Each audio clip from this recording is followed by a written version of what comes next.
Oi, pessoal. Nesse vídeo aqui eu vou mostrar um pouquinho para vocês como que é a interface do QGIS e do Civil 3D. E também no QGIS eu vou mostrar um exemplo de como você pegar uma topografia de satélite. Bem, essa é a interface do QGIS. Você tem algumas opções aqui de sistema de coordenada que você tem que definir para o seu projeto. No caso do TAV, ele está no Rio de Janeiro, então a gente vai usar a zona 23S aqui do sítio. O que é isso aqui? Isso aqui é uma projeção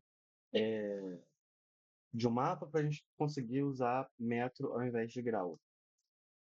Então ele distorce o mapa, mas essa região do Brasil, ela se mantém precisa, né, usando metro como unidade.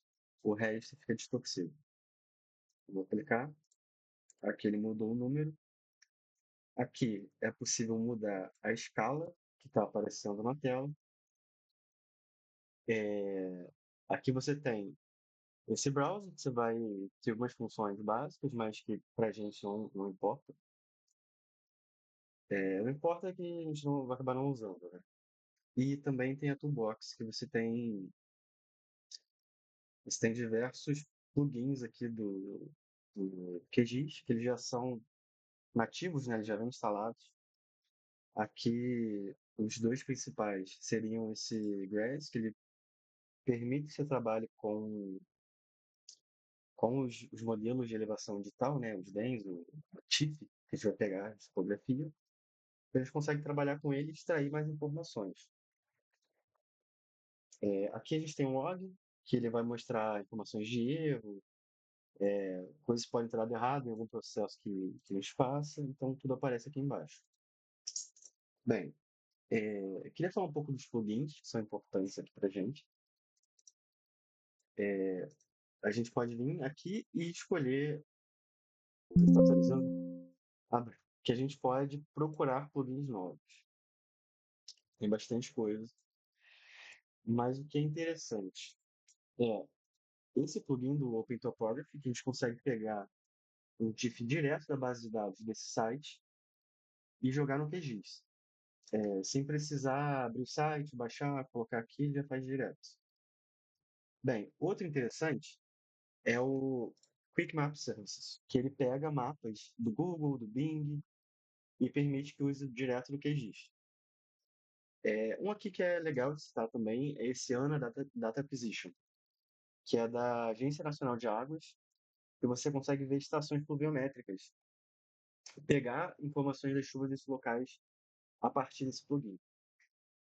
Bem, aqui eu vou mostrar como é que funciona o Kickmap Services. Você vem aqui em Web, vem nessa página e escolhe aqui algum mapa. Vou usar o do Google, que ele vai ligar assim. Aqui ele mudou o sistema de coordenada, então eu vou voltar para o 23S. Vai, ok. E aqui a gente consegue ver, quando carregar, como ele distorceu aqui o mapa.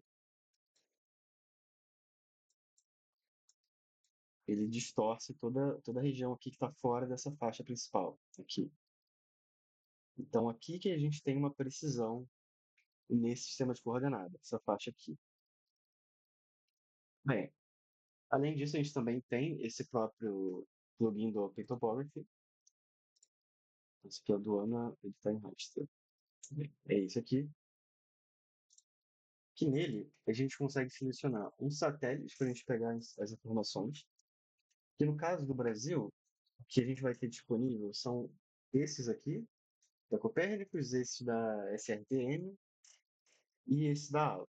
Bem, em outras regiões do mundo tem satélites que têm esse banco de dados aí mais preciso, mas no Brasil o que a gente tem disponível é isso, com exceção da cidade de São Paulo, que tem regiões que têm a topografia disponível até com 1 metro de precisão. Bem, vou selecionar do Copérnicos de 30 metros, e aqui a gente pode pegar uma região inteira para pegar a topografia. Eu vou só pegar aqui de exemplo essa região aqui. Selecionei região, Esses caracteres aqui são uma chave que você tem que criar uma conta no Topography que ele gera para você de graça. É só pedir no site e salvar uma vez, anotar em algum lugar que toda vez ela vai funcionar. Bem, aqui eu vou colocar run, que ele vai rodar o comando e ele vai trazer esse TIFF direto para o QGIS. Bem, quando o comando terminar, ele vai gerar essa imagem, isso aqui é um TIFF, que aqui, essa parte onde está mais clara, quer dizer, tem a elevação mais alta, onde está mais escuro, tem a elevação mais baixa.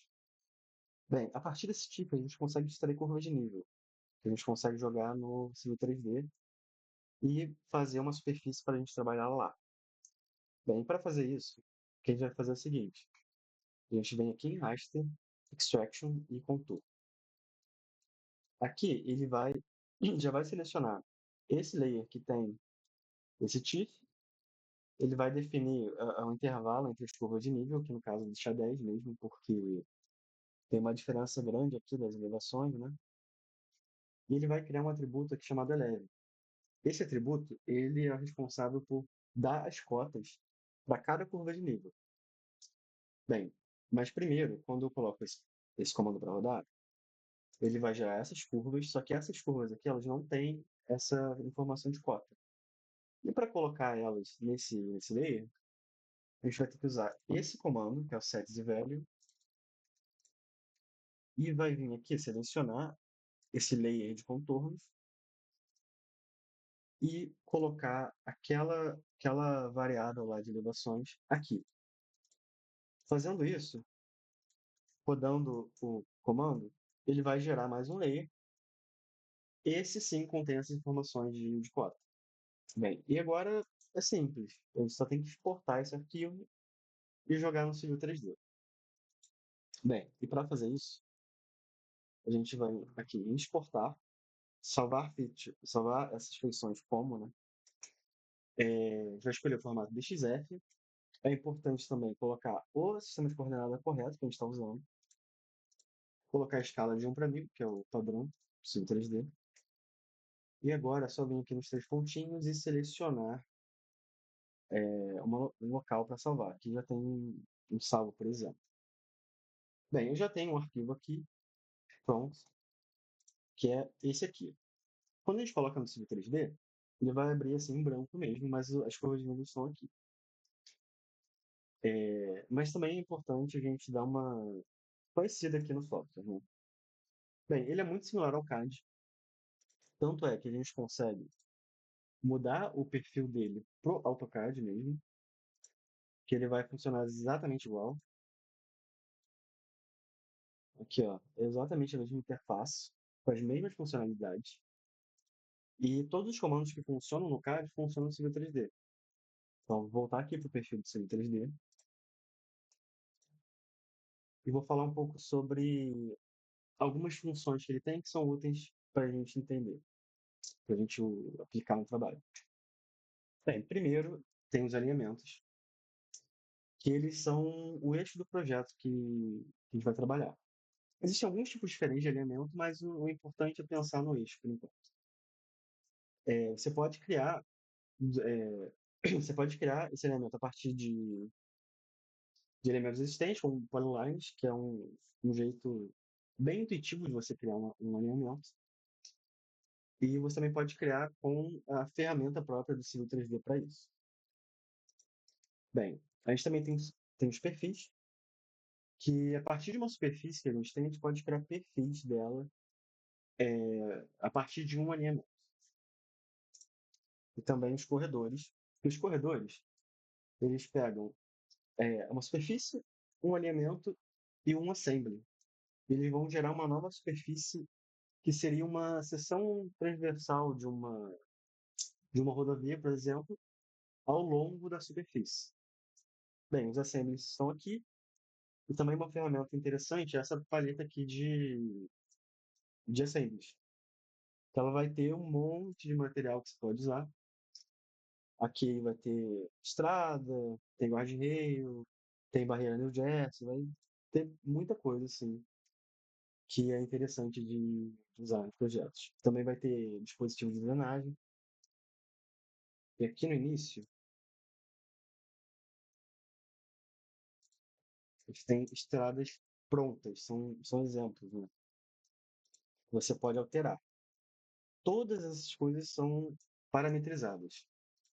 Por exemplo, aqui a gente vai ter altura de pavimento, vai ter declividade do pavimento, vai ter base, subbase, tudo isso que pode ser alterado e contabilizado depois, relatórios. Bem, importante também falar dos perfis, que a gente pode criar, no caso são os gráficos de perfis, né?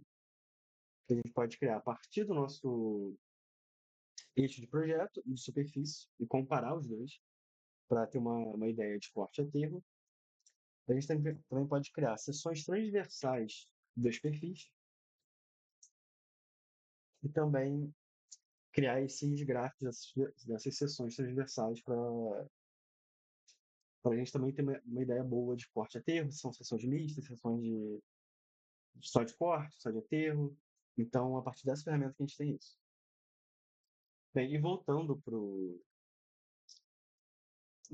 para as curvas de nível, elas estão aqui, esse aqui é outro trecho, mas o que a gente consegue ver? Ela tem a elevação. Fazendo aquele passo que a gente fez, tem a elevação disponível e com isso a gente consegue criar uma superfície. Aqui é um ponto importante também que a gente tem que fazer, é definir as unidades de medida desse projeto e também o sistema de coordenadas para que a gente consiga criar uma superfície. Então, para fazer isso, a gente vem aqui no Toolspace, em configurações, vem no nome do desenho e vem na primeira opção. Bem, fazendo isso, a gente pode mudar a unidade aqui. Aqui está em pés. Então, a gente tem que passar para metro. A gente vai selecionar a região que a gente está e selecionar por último o sistema de coordenadas. Bem, fazendo isso, a gente já consegue conferir se está tudo certo. Tudo bateu certinho. Então, aqui a gente já consegue criar uma superfície. Bem, essa parte da criação de superfície e criação de elementos, assim como a configuração deles, vai ter um vídeo também que está no canal. Vocês podem dar uma conferida lá. Então, por enquanto é isso e falou, pessoal.